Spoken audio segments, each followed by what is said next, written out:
Du hast zwischen 50 und 250k und suchst Richtung Team of the Year nach einer starken UV-Liste. In diesem Video gibt es die besten Karten für schnelle Verkäufe. Hallo und Servus, willkommen zurück auf TV Marvin. In diesem Video bauen wir gemeinsam UV-Listen. Wir haben 3 Gruppen im Video, sodass hier jeder so mit 40, 50k mitmachen kann und dann hoch bis 250, 300k seine Listen bauen kann.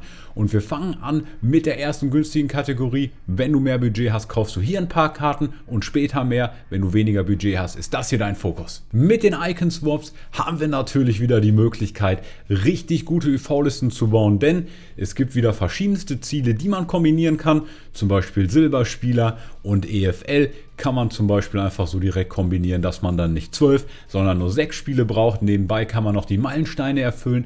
Und je mehr Ziele man kombinieren kann, desto besser ist es natürlich für die Verkäufe, weil diese Karten beliebter sind, weil natürlich dann auch einfach die Leute schneller diese Sachen grinden. Und deswegen können wir das sehr, sehr gut UV verkaufen. 11 Spieler, mit denen diese Methode funktioniert, siehst du hier. Mach dir einen Screenshot, schreib dir die auf, mach dir die auf Footbin auf. Die kannst du gleich nachkaufen und du siehst, das sind vor allen Dingen schnelle Spieler, die man hier sehr, sehr gut zocken kann, denn auch in Squad Battles hilft das natürlich. Dann geht es auf jeden Fall schneller voran. Das sind auch alle Spieler, habe ich nachgeguckt, die einfach 1k, 2k, vielleicht teilweise auch 3k kosten, damit es sich hier lohnt, UV zu machen, denn du kannst teilweise bis zu 1k mit diesen Karten machen und du siehst natürlich dann auch, das sind wirklich so beliebte Karten wie dieser Barkhäusen oder so, die dann auch schon Spezialkarten hatten, die man irgendwie kennt und sich deswegen schnell verkaufen. Und wie das mit diesen Karten funktioniert, das schauen wir uns jetzt gemeinsam an.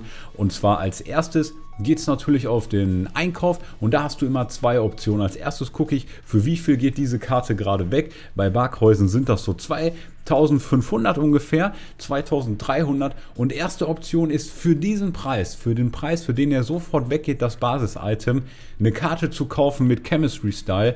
Weil ich weiß, wenn der für 2, 3 sofort weggeht, ohne Chemistry Style, dann kann ich den noch mit einem Hawk oder so, jetzt habe ich den an den Verein geschickt. Dann kann ich den auch mit einem Hawk oder so bestimmt für 1k, 1,5k mehr draufstellen. Und das machen wir natürlich. Option Nummer 2 im Einkauf ist, die Karte günstiger zu kaufen. Also wenn du ein Basis-Item hast, hier kommt gerade einer für 1,7 rein und du weißt, der geht eigentlich für 2k weg, dann kannst du den natürlich so günstig kaufen, dass du auch dieses Basis-Item direkt mit Gewinn verkaufst. Wir wissen, 2,3 ist eigentlich so der normale Preis. Ich habe ihn jetzt für 1,7 bekommen und würde ihn jetzt einfach mal vielleicht für 2,5 oder so draufstellen. Da sind das 800, 700 Coins Gewinn mit so einer kleinen Karte und ich versuche dann lieber schnelle Verkäufe zu haben.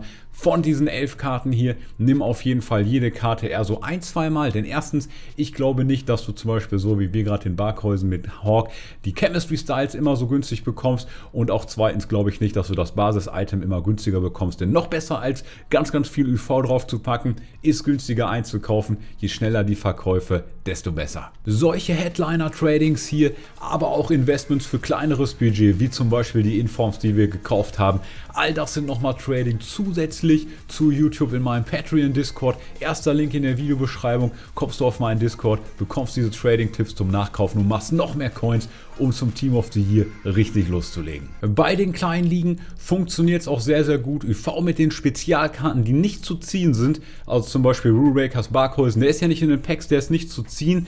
Und wenn wir diese Karte dann zum Beispiel direkt mit einem Hunter, zum Beispiel mit einem Positionswechsel, genauso günstig wie das Basis-Item bekommen, also wenn der 11k kostet, dann will ich auch einen mit einem Hunter für 11k haben. Auch das kannst du dann nochmal machen. Weitere Karten in der EFL sind dann auch zum Beispiel dieser Brereton. Auch mit dem funktioniert das sehr gut. Der ist lange nicht zu ziehen, deswegen schon relativ teuer. Guck auch hier, dass du einen mit Hunter genauso günstig wie die normalen Items bekommst und dann kannst du den UV draufstellen.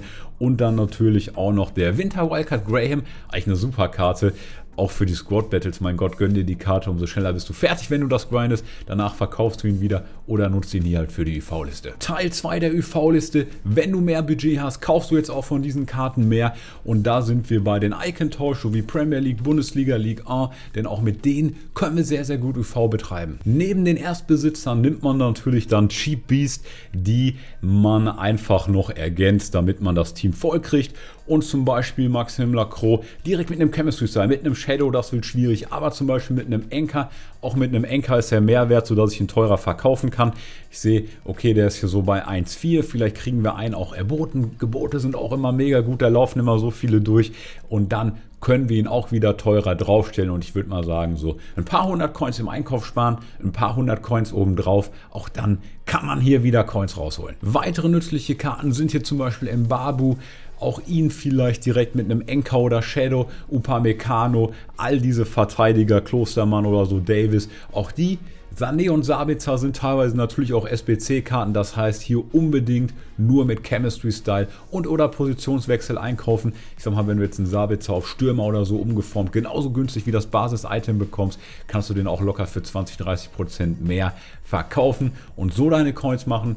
Guck wieder, dass du im Einkauf sparst und dann im Verkauf so viel draufstellen, dass du ordentlichen Profit machst, aber auch schnell die Verkäufe weggehen. Gruppe 3 für die UV-Liste für alle, die noch mehr Budget haben, eine teurere Liste aufbauen wollen. Und da gehe ich jetzt vor allen Dingen auf SBC-Karten, zum Beispiel mit diesem Filter hier, denn bei Meta-Karten, die funktionieren gut für die Icon-Swaps, weil das wird jetzt viel gespielt.